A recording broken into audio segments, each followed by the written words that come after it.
Rajamtoota hordoftoota kiyya assalaamu alaykum wa rahmatullahi wa barakaatu. Odeeffannoo fi qophii dinqisiisoo har'aatiin dhufee jira. Turtii gaarii qabaadhaa.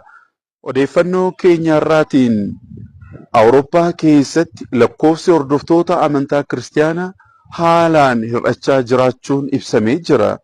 Kanumarraa ka'uudhaan manneen amantaa kiristaanaa hedduun isaanii waaqeffattoota dhabuudhaan gara giddugala gabaatti jijjiiramaa jiru jedhameera.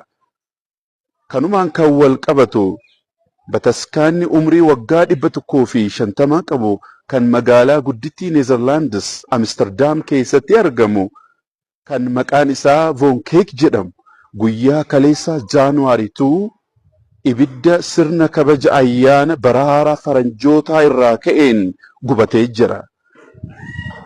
Qophii dinqisiisoo har'aatiin immoo bilbila yeroo dheeraadhaaf gurraa fi sammuu ofiitti maxxansanii ittiin haasa'uun balaqqee hamaa nama miidhu kan afaan saayinsiitiin elektiromagneetik raadiyeeshin jedhamuuf akka nama saaxilu quba qabdu.